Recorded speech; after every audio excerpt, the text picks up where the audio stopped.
जैसे को तैसा। एक समय की बात है कि एक बूढ़ा आदमी किसी गांव में से चला आ रहा था। अचानक उसे किसी के गाने की आवाज सुनाई पड़ी। आवाज एक झोपड़ी में से आ रही थी।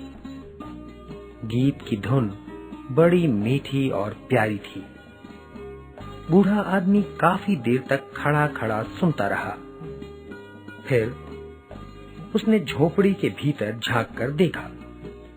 एक छोटी सी लड़की गा रही थी। बूढ़े आदमी ने प्यार से उसकी पीठ थपथपाई और उसे सोने की एक मोहर दी। लड़की का पिता मोहन पास ही खड़ा था। उसकी बाँछें खिल गईं। उसे स्वप्न में भी ऐसी आशा नहीं थी। उसने झट लड़की से मोहर छीन ली। उधर जैसे ही बूढ़ा आदमी वापस जाने के लिए मुड़ा, मोहन ने चिल्लाकर कहा, अरे ठहरो, जाते कहाँ हो? बकाया तो चुकाते जाओ। बूढ़े आदमी ने मोहन की ओर बड़ी हैरानी से देखा। मोहन बोला, देखो बाबा, मेरी बच्ची के गाने का मजा लेने का मोल बस एक सोने की मोहर नहीं, इसकी 10 मोहरें लगती हैं। 9 मोहरें और निकालो।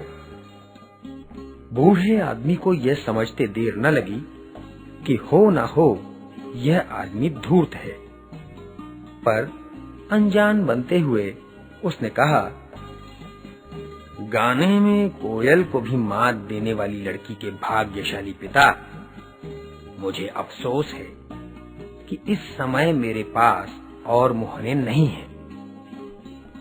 कोई बात नहीं, मोहरें नहीं हैं तो अपनी टोपी और सोने की जंजीर देते जाओ, मोहन ने कहा। बूढ़े आदमी ने कहा, हाँ हाँ, टोपी तुम्हारे सिर पर होनी ही चाहिए जिसमें इतना तेज दिमाग है, और गले में जंजीर भी। लेकिन मेरे भाई, यह टोपी और जंजीर बड़ी घिसी पिटी है। तुम मेरे साथ मेरे घर चलो, मैं तुम्हें टकसाल से अभी अभी निकली नई और खरी सोने की 100 मोहरें दूंगा। और हाँ, जो मुहर मैंने अभी दी है वह भी पुरानी है, थोड़ा खोट भी है उसमें, तुम उसे भी लौटा दो और चलो मेरे साथ। 100 मोहरें? तुम सचमुच कोई भले आदमी हो। मैं तुम्हारे साथ चलने को तैयार हूँ। कितनी दूर है तुम्हारा घर? 1000 कोस हो तो भी मैं 100 मोहरों के लिए वहाँ तक चल सकता हूँ। मोहन खुशी से पागल हो रहा था। अरे भाई, 1000 कोस की नौबत नहीं आएगी, बस 3 कोस ही चलना होगा, बूढ़े आदमी ने जवाब दिया। मोहन ने बूढ़े आदमी को वह सोने की मोहर लौटा दी और फिर वह उसके पीछे पीछे चलने लगा। मोहन चला जा रहा था। उसके मन में खुशी के लड्डू फूट रहे थे। एकदम उसके मुंह से निकला, बाबा, जानते हो 100 मोहरों से मैं क्या करूँगा?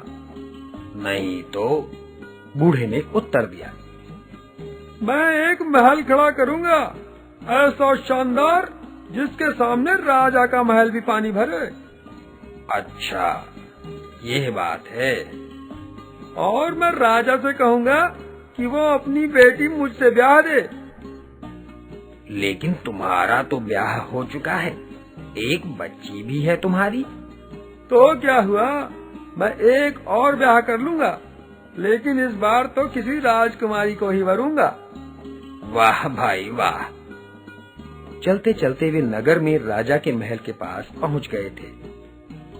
बूढ़े आदमी को महल के सिंह द्वार की ओर जाते देख मोहन ने पूछा, तुम उधर क्यों जा रहे हो? ये तो राजा का महल है।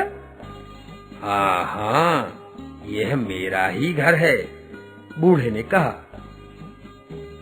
मोहन ने चौंक कर ध्यान से बूढ़े की ओर देखा। वह एकदम पहचान गया।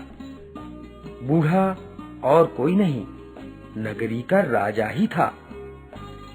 भेष बदला होने के कारण वह पहले नहीं पहचान सका था। मोहन को काटो तो खून नहीं, उसके मुंह से शब्द नहीं निकल रहे थे। यह देखकर राजा ने नम्रता से कहा, गाने में कोयल को भी मात देने वाली लड़की के पिता, तेरी बेटी के गाने से मुझे 2 पल के लिए आनंद आया। इसके बदले में 100 मोहरों का वायदा करके क्या मैंने तुझे घड़ी भर का आनंद नहीं दिया? तुम्हारी बेटी के मीठे कंठ स्वर ने मुझको खुश किया और मेरी मीठी बात ने तुमको। खुशी के बाद तुम्हारे लालच से मुझको निराशा हुई और यह उचित ही है कि तुम्हें भी खुशी के बाद निराशा मिले। अब जाओ, निकल जाओ यहाँ से। अपना समूह लेकर मोहन को वापस लौटना पड़ा। चले थे छब्बे बनने, दूबे भी